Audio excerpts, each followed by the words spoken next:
You're telling me humans don't have natural predators? The Vraxian's crystalline appendages tinkled musically as they vibrated with disbelief. Not a single species evolved specifically to hunt them? Marcus shrugged and took another sip of his synthy beer, grimacing at the artificial taste. The space station's bar might be the most diverse watering hole in 3 sectors, but they still couldn't get Earth beer right. Well, I mean, there used to be. Back when we were developing. Big cats, wolves, bears. But we kind of outgrew that whole being prey thing pretty early on. The Vraxian's crystalline body shifted through several shades of confused purple. But how? Your species has no natural weapons, no claws, no venom, no armor. You're basically talking bags of meat and water. Hey now, Marcus protested. We've got these. He wiggled his opposable thumbs. Pretty nifty, right? Thumbs. The alien's tone was flatter than a quantum pancake. You survived because of thumbs. Well, thumbs and these bad boys. Marcus tapped his temple. Big old brains. Plus we can throw things really well. Like, really well. Most species can't do that. The Vraxian's crystals chimed with what might have been laughter. You survived apex predators because you could throw rocks at them? Among other things, Marcus nodded sagely. We're also persistent hunters. Can run pretty much anything to death given enough time. Plus, tools. We're big on tools. That's... The alien seemed to be struggling with the concept. That's absolutely ridiculous. If you think that's ridiculous, wait until you hear about the time one of your kind tried to hunt one of us. Marcus grinned and settled back in his chair. Now that's a story. The Vraxian's crystals stopped mid-chime. What? When did this happen? About 15 standard years ago. Guy named Jack Torres. He was a mining consultant out in the Carina Nebula colonies. Marcus waved at the bartender for another round. Your people weren't part of the Galactic Council yet, and this particular hunter hadn't gotten the memo about humans being sentient. Jack Torres was having a spectacularly bad day even before the aliens started hunting him. First, his atmospheric suit had developed a microscopic leak that set off every alarm in his helmet. Then his mining scanner had glitched out and needed a full restart, costing him 3 hours of survey time. And now, standing on the rust-red surface of an unnamed planetoid in the ass end of nowhere, he'd just watched his shuttle explode. Well, he muttered to himself, that's less than ideal. The explosion had been impressive, he had to admit. Whatever had hit the shuttle had turned it into a rather artistic spray of molten metal and vaporized fuel. The good news was that he'd already been about 1 kilometer away when it happened, doing his survey work. The bad news was, well, everything else. He checked his suit's readouts. 6 hours of oxygen remaining, emergency beacon active, and about 48 hours of power for basic life support. The colony where he was based was only about 20 kilometers away, but that was a hell of a walk in a mining suit. That's when he saw it. A shimmer in the thin atmosphere, like heat waves rising from hot pavement. Except this shimmer was moving, and it was moving toward him. Oh, come on, Jack groaned. Really? Today of all days? The shimmer resolved itself into a roughly humanoid shape, if you considered humanoid to include being made entirely of semi-transparent crystals that caught the light of the system's distant sun and broke it into rainbow patterns across the red soil. It was beautiful in an alien and terrifying way. It was also carrying what was very obviously a weapon. Jack didn't wait around to admire the view. He turned and ran, his powered mining suit compensating for the planetoid's low gravity and allowing him to cover ground in long, bouncing strides. Behind him, he heard a sound like wind chimes in a hurricane, which he would later learn was the Vraxian equivalent of a war cry. What followed was quite possibly the most absurd game of cat and mouse ever played in the history of interspecial relations. The Vraxian hunter was faster, stronger, and better armed. It had evolved on a high-gravity world, its crystalline body capable of withstanding pressures that would turn a human into paste. It had natural camouflage abilities that made it nearly invisible when still, and its sensory organs could detect heat signatures through solid rock. What it didn't have was millions of years of evolution shaped by being a persistence predator, nor the peculiarly human ability to MacGyver solutions out of whatever happened to be lying around. Jack's first advantage was that he knew the terrain. He'd been surveying this area for 3 days, and his scanner had mapped every crevice, cave, and unstable rock formation. The Vraxian might be able to see through rock, but Jack knew which rocks were likely to fall. His second advantage was that the hunter clearly had no idea what it was dealing with. It was used to prey that either fought back immediately or tried to hide. The concept of prey that just kept running, hour after hour, was apparently not in its experience. Come on, Crystal Cave Cricket. Jack muttered as he ducked behind another rock formation. Let's see how you like playing the long game. He'd already figured out that the hunter was using some kind of energy weapon, probably plasma-based, given how his shuttle had melted rather than exploded outright. That meant heat was involved, and heat meant he could work with that. His mining suit's scanner might be glitchy, but its thermal imaging still worked fine. Every time the hunter fired, it showed up like a Christmas tree on his HUD. More importantly, he noticed that after each shot, the crystal alien's body temperature rose slightly. It was bleeding off heat from its weapon into its own structure. Interesting, Jack grinned. Very interesting. Oh, but they did, Marcus grinned. And you know what the really funny part is? After the diplomatic incident was resolved and your people joined the Galactic Council, that same hunter, after they got put back together, of course, became one of the biggest advocates for human-Vraxian cooperation. Said any species that could take down a Vraxian hunter with nothing but rocks and running was either too dangerous to fight or too valuable not to have as allies. The Vraxian's crystals shifted through several colors before settling on a thoughtful blue. Is that why your species is now in charge of most of the galaxy's strategic defense planning? Nah, Marcus shook his head. That's because we're really, really good at coming up with ways to break things. The fact that we're basically unkillable murder monkeys who can run forever and throw rocks really accurately is just a bonus. Murder monkeys? Ask your cultural database about Earth primates sometime, Marcus suggested. It's a whole thing. The Vraxians seemed to consider this for a moment. I think, it said finally, I'll have whatever you're drinking. Trust me, Marcus laughed. You really don't want this synthy beer. But I'll tell you what, I know a place that serves actual Earth whiskey. Want to hear about the time a human beat a Centaurian battle computer at chess by making moves that were so bad they were good? The Vraxian's crystals chimed with interest. Does it involve throwing rocks? Surprisingly, yes. Yes, it does. Then lead the way, human. Lead the way. The time a human. Beat a battle computer with bad chess. HFY, Part 2. The Vraxian's crystals tinkled with anticipation as Marcus led them to a quieter establishment 2 levels down from the main promenade. The last drop was exactly the kind of hole-in-the-wall bar that somehow managed to acquire impossible-to-find Earth spirits, probably through methods best left unquestioned. So, Marcus began, after ordering 2 fingers of genuine Kentucky bourbon. You ever heard of the Centaurian Defense Network? The alien's crystals shifted to a deep blue of recognition. The most advanced military AI system in the known galaxy? The one that coordinates the entire Centaurian fleet? That's the one. Marcus grinned, swirling his drink. Though calling it an AI is a bit generous. It's more like a really, really sophisticated battle computer. The Centaurians are big on pure logic, you see. No messy emotions or intuition to cloud their judgments. Which is why they're undefeated in tactical simulations, the Vraxian noted. Marcus's grin widened. Undefeated until about 3 years ago, when they met Dr. Isabella Rodriguez, Earth's 307th ranked chess player. The Vraxian's crystals flickered in confusion. 307th, not first? Oh no, that's the best part. See the top-ranked players? They're too good, too logical, too perfect. But Bella? She had what we humans call chaotic energy in spades. The Centaurian embassy on Europa was exactly what you'd expect from a species that prided itself on mathematical perfection. All clean lines and precise angles, every surface polished to exactly the same degree of reflectivity. It made Isabella's scuffed boots and coffee-stained lab coat stand out even more as she walked through the halls, trailing behind the human diplomatic team. No pressure? Isabella snorted. I'm just going up against the most advanced tactical computer in the galaxy. The one that's never lost a single simulation. The one that coordinates the defense of 17 star systems. No pressure at all. The ambassador winced. When you put it that way? Relax, Isabella grinned, pulling a small bag of candies from her pocket. I've got this. Want a gummy bear? The look of horror on the ambassador's face was priceless. The Centaurian High Command had gathered in their observation chamber, their elongated bodies hovering perfectly still above their anti-grav platforms.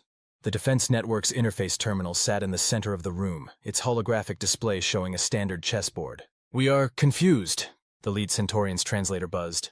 Our research indicated that humans typically send their highest-ranked strategic minds to such demonstrations. Isabella popped another gummy bear in her mouth. Oh, they asked the top players, but they all said it would be impossible to beat your system. Something about perfect logical progression and optimal move sets. She shrugged. I, on the other hand, thought it sounded fun. The Centaurians exchanged looks that somehow managed to be disapproving despite their lack of recognizable facial features. The defense network has been programmed with every chess game ever played, one of them noted. It has calculated every possible move combination to 20 steps ahead. Cool, Isabella nodded. I once played an entire tournament while hopped up on energy drinks and sleep deprivation. Beat 3 grandmasters before they realized I wasn't actually following any known strategy. She settled into her seat. Shall we begin? The first few moves were standard enough. The defense network played a perfect opening, and Isabella responded with textbook moves. The Centaurians began to relax, their hovering becoming slightly less rigid. Then on her 5th move, Isabella did something that made the entire room go silent. That is not a legal move, one of the Centaurians finally said. Sure it is, Isabella countered. The knight can move in an L shape, and that's what I did. The fact that it ends up in a tactically disastrous position is entirely beside the point. The defense network paused for a full 30 seconds, the longest it had ever taken to calculate a move. Finally, it made its response, capturing one of Isabella's pawns. See, the lead Centaurian said. The network has already identified the optimal counter to your unusual strategy. Isabella responded by sacrificing her queen to protect a pawn. The network paused again, this time for 45 seconds. What followed was perhaps the strangest chess game ever played. Isabella made moves that were technically legal, but strategically nonsensical. She sacrificed powerful pieces to protect weak ones, set up elaborate traps that served no purpose, and at one point spent 3 moves dancing a knight back and forth between the same 2 squares. The network's processing time grew longer and longer. It had been programmed to calculate the optimal response to any move, but it operated on the assumption that all players were trying to win through conventional means. Isabella's moves didn't optimize for anything recognizable as a winning strategy. What? What are you doing? A Centaurian finally asked, their translator struggling to convey their mix of horror and fascination.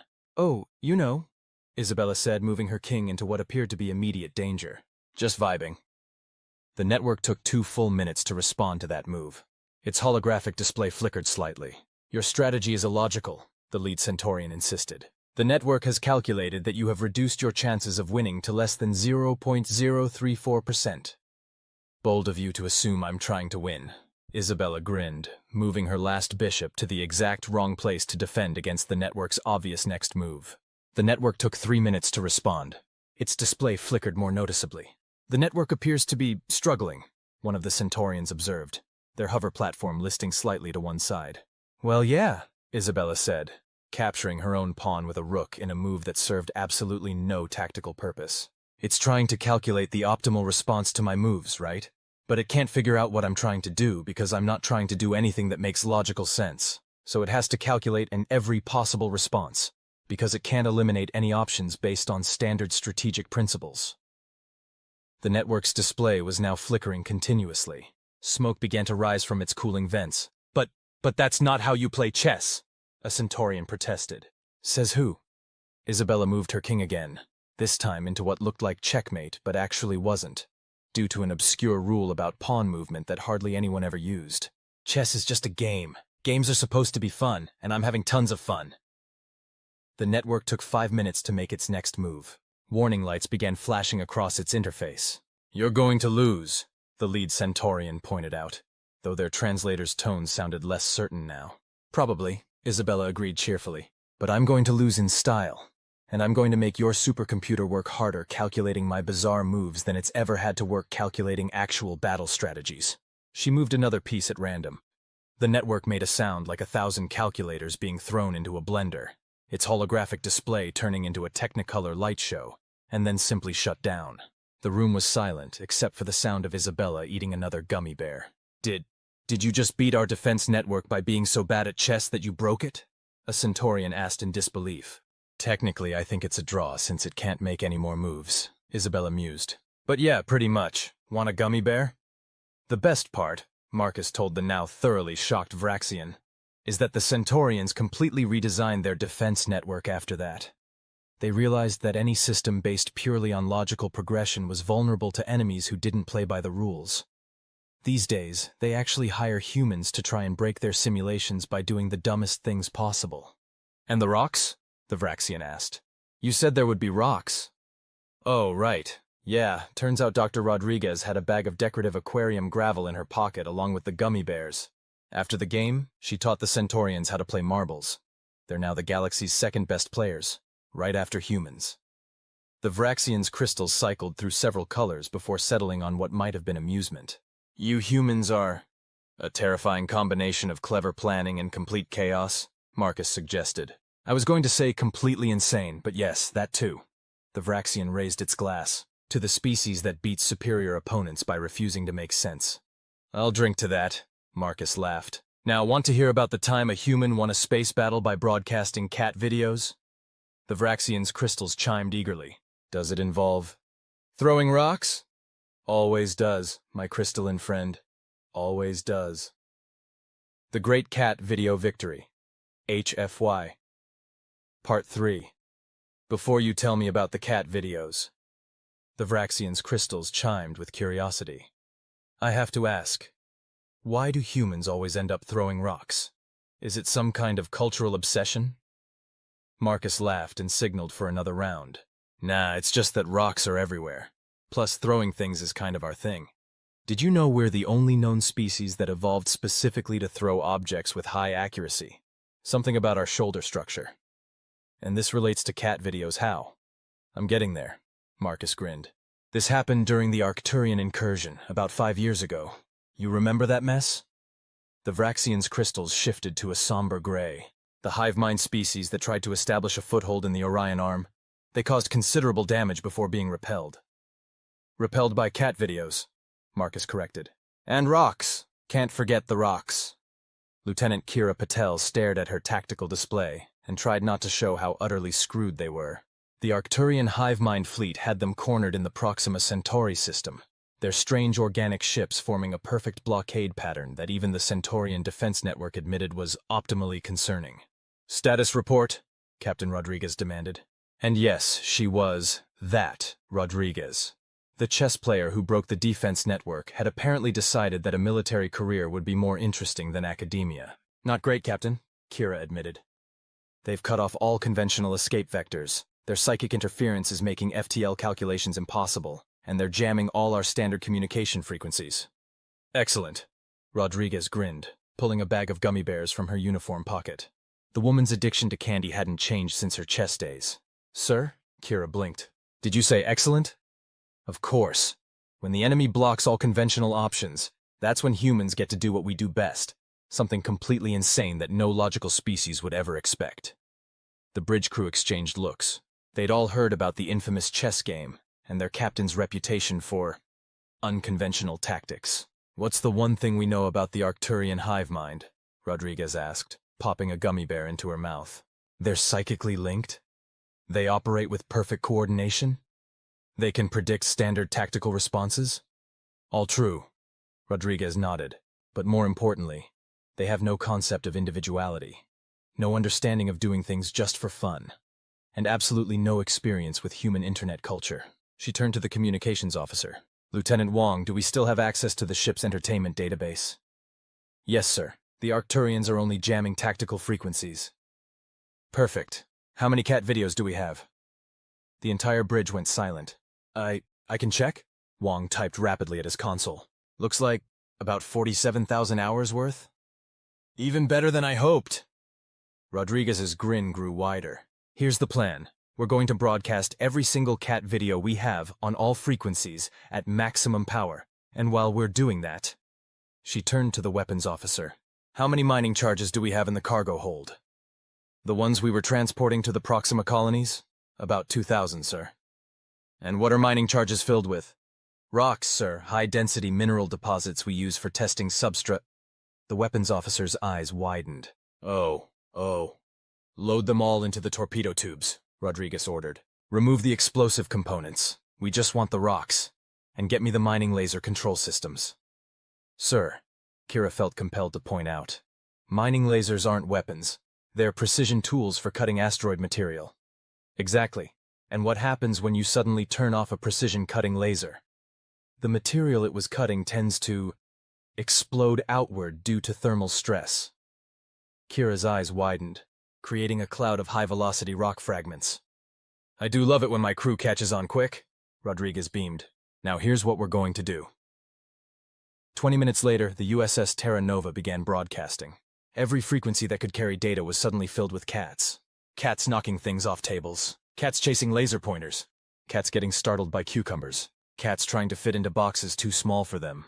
Cats making weird sounds. Cats doing cat things. The Arcturian fleet's response was immediate and dramatic. Their perfectly coordinated formation began to waver as the hive mind tried to process this unprecedented assault of feline chaos.